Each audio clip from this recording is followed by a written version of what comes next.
Hey, what's up everybody? I hope all is going well for you out there. I want to thank you as always for stopping by the channel. It's greatly appreciated, and today I do hope to make it worth your time because it's Throwback Classics Day here at the Silver Screen Analysis, and I'm going to deep dive in this episode into one of the classic movies of the 1980s, a movie that would help springboard the career of an action movie legend and a movie that would launch the career of a director who would go on to have two films break the #1 all-time box office list, that being the Terminator from 1984.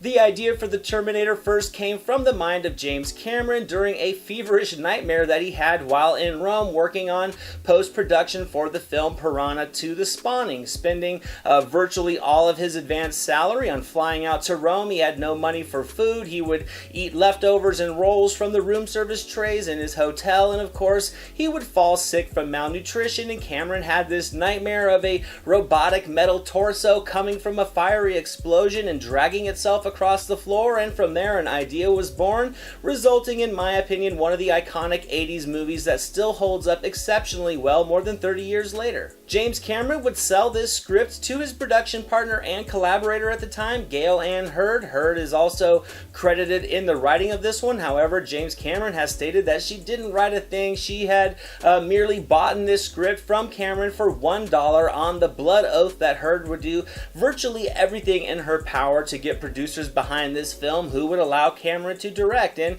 she ended up succeeding. Orion Pictures agreed to distribute and finance a large portion of it, and this opened the door for another company called Hemdale to come in with some funding as well, and thus the Terminator had its $6.4 million budget. I'd buy that for $1. It would release at #1 in the box office with an opening weekend total just over $4 million. It would hold the #1 spot for a second week with another $4.2 million, and from there it would go on to take $38.3 million from the domestic market, with another $40 million coming from international markets, bringing the take home of this small little sci-fi thriller to a surprising $78.3 million, making the movie a major win for all involved. And those numbers were sort of in spite of a lack of studio backing. Orion was coming off a slate of films that weren't very profitable, and with other movies like 1984's Amadeus and 1981's Arthur both winning Academy Awards, and others such as 1984's Broadway Danny Rose and The Purple Rose of Cairo gaining some nominations, they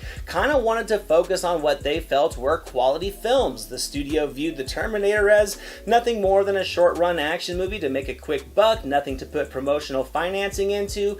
Hemdale did eventually raise some money, but it was good old word of mouth that made this movie a hit. This movie blew audiences away. It would go on to be deemed as culturally, historically, or aesthetically significant by the Library of Congress, and it was selected for preservation in the U.S. National Film Registry. The American Film Institute would rank it at number 42 on their 100 Years, 100 Thrills list, a movie thus that covers basically the most exciting films in American cinema. Arnold would be ranked as the 22nd greatest villain on AFI's 100 Years, 100 Heroes and Villains list, the very same list that he's ranked on as a hero for his roles in the following Terminator films. But that isn't all. Arnold's famous catchphrase is also listed by the AFI as the 37th greatest movie quote of all time. I'll be back.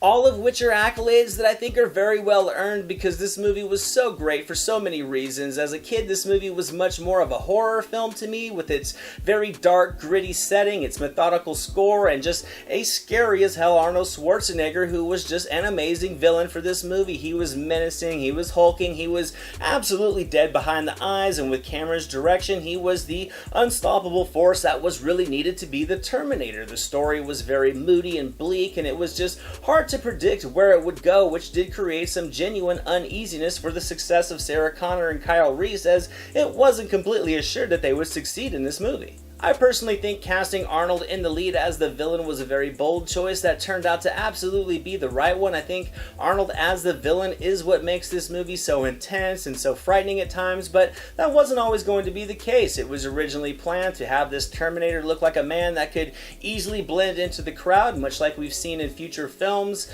Mel Gibson, Sylvester Stallone, Tom Selleck, even O.J. Simpson, among many others, were in talks or considered for the role, and Arnold actually sat down with James Cameron to talk about playing the part of Kyle Reese, but it was during that meeting that it became clear to both of them a different direction would be best. We were talking about along the lines of me playing the heroic character. Right, because that's what I thought you were coming in for.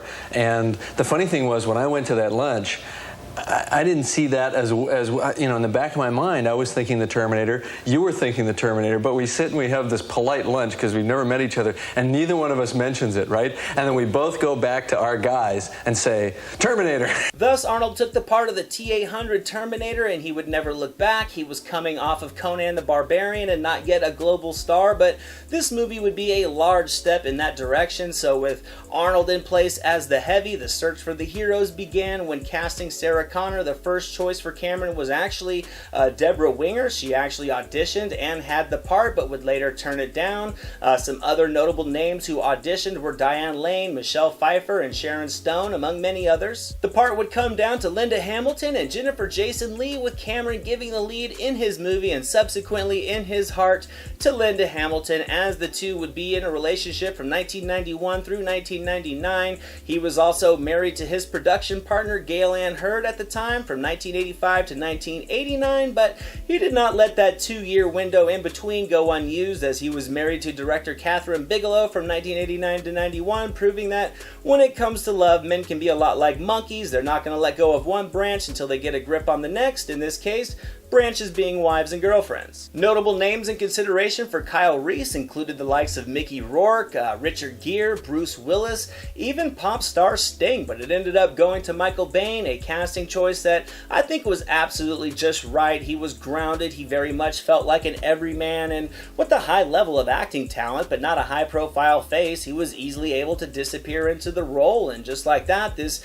movie had its lead trio cast, and I think everybody added a great level of effort and energy to their characters.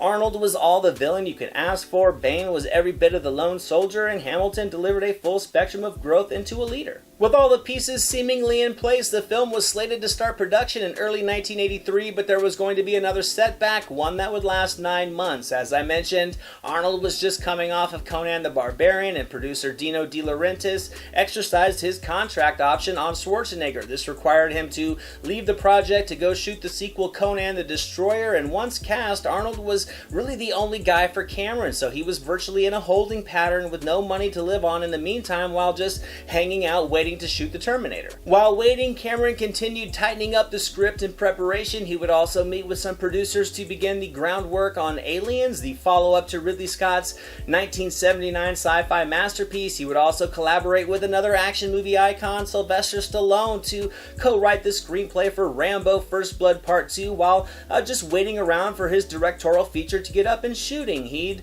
been credited with directing Piranha 2, but it's been known most of the work was done by Ovidio Assanides. In making a deal to produce the movie, Assanides agreed that an American director could have the screen credit, although Assanides would reportedly fire Cameron on the 5th day of shooting, technically making The Terminator the directorial debut of James Cameron. To create the visual look of the Terminator, Cameron would enlist his friend and special effects legend Stan Winston. After sharing some drawings, they were able to find a look nearly identical to the nightmare Cameron had back in Rome, and from there, Winston's team of artists went to work for 6 months to create the T-800 and the mold of Arnold's head to create the sequences in the future. Fantasy 2, headed by Gene Warren Jr., came in using stop motion and practical effects, all of which just adds such a strong visual appeal to this movie. Technology, yes, has advanced, but the special effects in this film are extremely nostalgic. They're fun to watch, and I think they hold up fantastic. Also, in some of those shots, we had a larger scale in the foreground, like shooting across a skull that was right in the foreground. Something I couldn't do with one of these little ones and still hold a depth of field.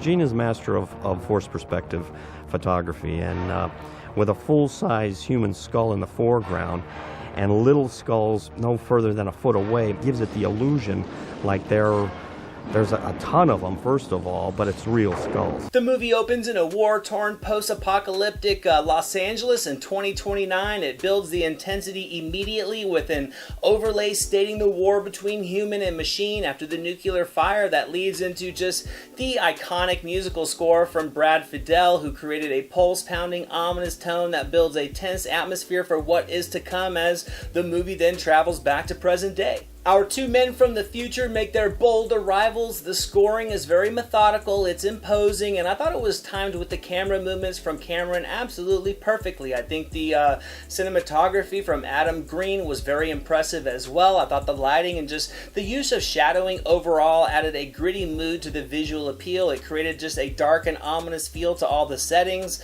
Arnold arrives, he gets his first kill in a pair of clothes very easily. Reese has a little bit more trouble, but after scoring a pair of kick-ass Nikes and a gun, the story from there is up and running. You have Reese on one side, you have the Terminator on the other, with the inevitable crossing of paths, just building a great amount of anticipation. It quickly turns into a race to find Sarah Connor, who is clueless to how much her life is about to change forever. This is where Hamilton thrives as a normal, down-to-earth girl. As the viewer, you know what's coming for her, something that Cameron balances nicely through some smooth cuts between the T-800's trip to the ammo store and the beginning of his Sarah Connor killing spree to Reese's uneasy mission to try to blend in and acquire the equipment that he needs without killing everybody in his way, while at the same time he's dealing with some PSD. It then transfers over to Connor at work at her normal job, hearing on the news that someone with her same name has been killed. We're home this afternoon. You're dead, honey. In other late-breaking news, Teamster representative. And I thought these sequences did a great job of building more anticipation and more subtle fear of the Terminator as he relentlessly kills with cold robotic mannerisms. Through Reese's flashbacks, we can grasp the weight of the mission that he's on by seeing the future world. We learn more about the heroics of Reese visual in these sequences to convey his overall skill in battle, but it doesn't match up to the Terminator, and that's that unnerving feeling that makes the movie progression so compelling. Connor is going about her normal life. You can just feel the freedom closing in on her as the Terminator progresses with a calculating pace, which is something that Arnold greatly elevated by adding subtle but effective nuances to his performance. You came up with the idea of moving your eyes, then moving your head to follow the eyes, then moving the eyes back and moving the head back, so it became almost like a surveillance camera.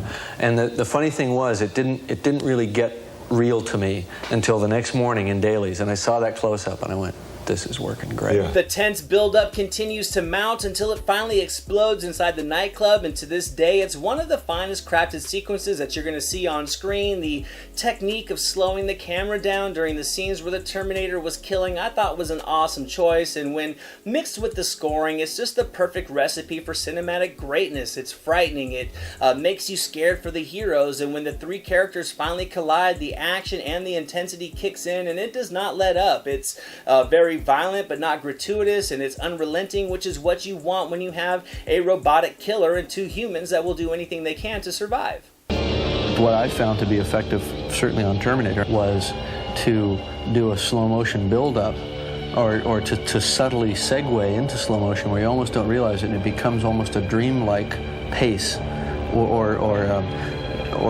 that dilation of time that you experience when you're in a traffic accident and it's happening and you can't stop it and time seems to stretch.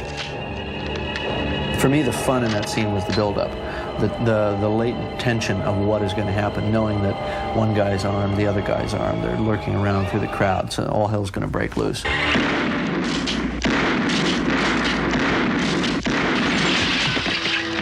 The overall structure of the storyline is pretty simple, with minimal amount of characters and subplots. It keeps the focus on the mission at hand. Shooting for the film was done mostly at night. It resulted in a very tense shooting schedule. The scenes would have to be wrapped up by sunrise, but throughout, Cameron insisted on the night shooting to keep the tone of the film darker and more foreboding, and I completely agree. There are a couple of day shots that I think are just what the story needed to kind of show that the Terminator doesn't care about hiding from anyone to do what he has to do, but the film taking taking place at night overall was a great move. It allowed more styling to be added to the lighting and the shadows of scenes, and overall, it's just the perfect complement to the subject matter. After the Terminator takes his first bout of damage, the special effects really kick in and Arnold's eyebrows say bye-bye, which I think only makes him look a little bit creepier. You don't even notice eyebrows until they're gone, and it worked in this one. This was a small movie in terms of its impression with the studio, but in terms of the creative ambition and the achievement, it was huge, with a collection of awesome moments that still hold up. The self-repair sequence is one of my favorites. It would absolutely be done with CG nowadays, but seeing the technical efforts on display in this movie, I think are what set it apart from other violent action movies of the era. It adds a bunch of shootouts, some tense chase sequences, a lot of confined action as well to really give this movie a bit of it all. I felt there was just enough time spent on building that connection between Reese and Connor to sell their impulsive attraction from one another. They had a fantastic chemistry with one another as well, and I thought these short lulls in the action were really nice for building backdrop to the future world through the dialogue between them. It also kind of slowed things down. It gave Connor that chance to kind of come to grips with the fate she has, and through Hamilton's performance, this gradual growth in the character was perfectly captured. I think this was something that was essential in selling her as a person that went from just a normal person working as a waitress to knowing that she's about to birth the leader of the resistance. The tension in the movie continues to ramp up. The close calls grow even closer. The Terminator is taking damage, and the visual look of it was fantastic. Metal is coming out of his skin. He has a missing eye, and the Terminator is still on the warpath. Even after getting ran over by a truck, he is still on the chase for Sarah Connor. The intensity increases with some excellent set pieces that I thought were just excellently completed with miniatures, which is a testament to filmmaking in the era and just the varying art forms that were in play for movie making prior to CGI kind of taking things over. So what Gene had to do was create the entire atmosphere in miniature, 1/6 scale, in the front parking lot of Fantasy 2 in Burbank, and then blow up a miniature tanker truck. The end of the explosion had to match what had already been shot 10 days before in Principal, because since Principal was shot first, you had the wreckage of the truck on fire and burning, and so we had to blow it up and have it end up looking like the wreckage. And it's actually been noted that after this tanker explosion, studio heads wanted the film to come to an end, but Cameron refused. He was not having it, and I couldn't agree more, because seeing the T-800 in full exoskeleton is one of the most iconic images of this movie, one that would have never been had the studios gotten their way. I thought it also allows for Connor to kind of become her own protector without the aid of Reese, which I think is pivotal to the story and its blockbuster sequel. Plus, just having the T-800 torso dragging itself across the ground in pursuit of Connor to close the film out is just a perfect climactic homage to the nightmare that inspired the film to begin with.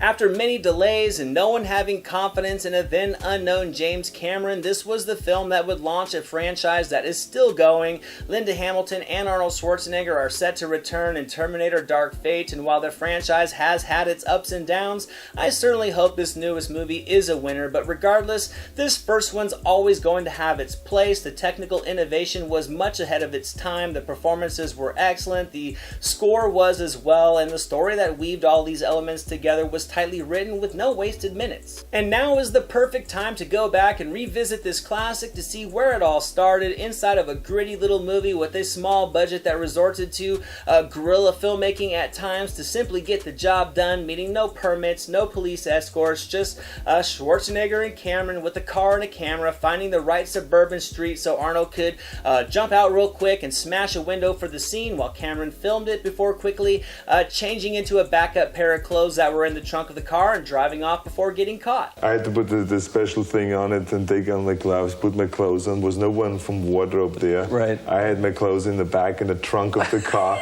pulled it out, I put on the jacket of Terminator, and you say quickly before the police comes, walk across the street and just punch in the window. And if looking outside your window one day and seeing Arnold Schwarzenegger breaking a car window with James Cameron holding a camera on a residential street recording it in broad daylight does not say inspired movie making, I don't know what would, guys. And that's my deep dive into the Terminator. I hope you enjoyed it. I hope you guys got some fun facts on the film, and if you have some other titles that you would like to see covered on the Throwback Classics, let me know down in the comments so that I can get them put on the list.